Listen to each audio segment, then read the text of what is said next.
Draw your chair a little closer now.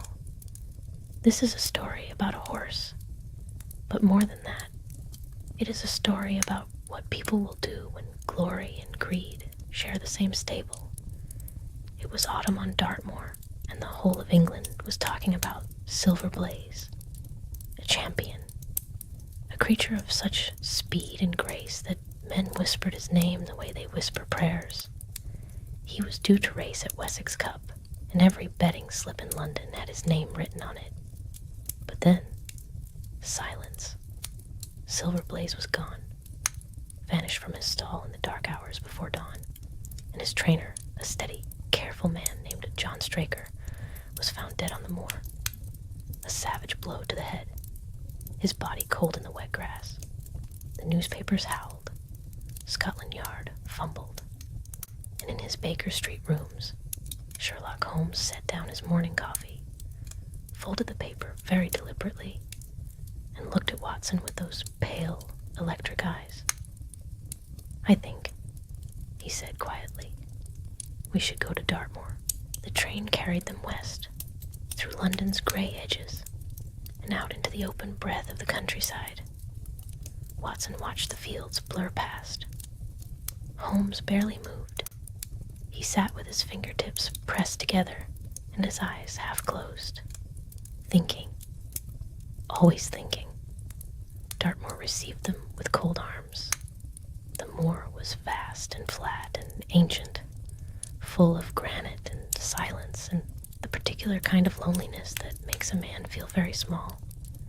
King's Pyland, the stable where Silver Blaze had lived, stood at its edge like a nervous sentinel.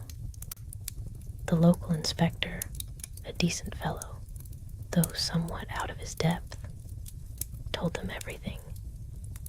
The stable lad had been lulled to sleep by a stranger, a man who had bribed him with a few shillings and a doctored supper. When the boy woke, the horse was gone and Straker was dead. Holmes walked the ground. He crouched. He examined the grass, the stable door, the hollow where Straker's body had been found. He noticed something about a candle. He noticed the absence of a dog's bark. He noticed everything and said nothing yet. Here is where Holmes did what Holmes always did. He looked not at what was present, but at what was missing. The stable kept a dog, a good watchdog, alert and vocal. And yet on the night Silver Blaze disappeared, not one person in that house heard the dog bark. Not once. Watson turned this over in his mind and found it unremarkable. Holmes found it extraordinary. The dog knew the intruder, Holmes said, as simply as if he were commenting on the weather. This was no stranger to that stable. And there it was. The whole shape of the crime began to shift. This was not a theft carried out by some desperate outsider. Someone familiar had walked through that yard. Someone the dog trusted. Someone who knew exactly where Silver Blaze slept, exactly when the stable lad could be put to sleep, exactly what was at stake. And Straker, good, careful, trusted Straker, what had he been doing out on the moor in the dark? Chasing a thief? Or was he something more complicated than a victim? Holmes's eyes were very bright. A dead man cannot defend himself. That is the sad and necessary business of investigation, turning over the stones of a man's life when he is no longer there to explain himself. What Holmes found beneath Straker's stone was not pretty. Hidden bills, a false name, an expensive woman in London maintained at considerable cost, and in his coat pocket, a very particular kind of surgical knife. Slim, precise, designed for the most delicate of cuts, not the tool of a man chasing horse thieves into the dark. Holmes held the knife to the lamplight and was quiet for a long moment. Straker had not been protecting Silver Blaze. He had been the threat to him. Someone had paid Straker, Or perhaps Straker had arranged it himself to lame the horse. Just slightly. Enough to make him stumble on race day. Enough to make a fortune on a well-placed bet. And the horse, that magnificent, powerful animal, startled in the dark by a knife, had struck back. Straker had not been murdered. He had been answered. The justice of it hung in the cool Dartmoor air, like smoke. But where was the horse? A creature that size does not simply disappear. Holmes knew this, and Holmes had been watching something that everyone else overlooked. The neighboring stable.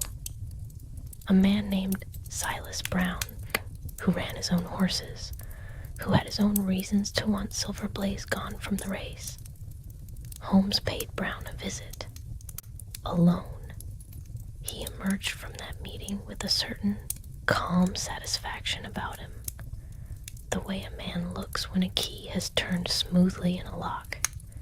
He never told Watson exactly what passed between them, but Brown, it seemed, had found Silver Blaze wandering the moor that terrible night, and instead of returning him, Brown had kept him, hidden among his own horses, disguised, a rival horse concealed right there on Dartmoor, waiting while the whole country searched. Holmes made Brown a simple offer: cooperate, return the horse, race him, or allow him to be raced. And Brown, who had perhaps expected worse consequences, agreed.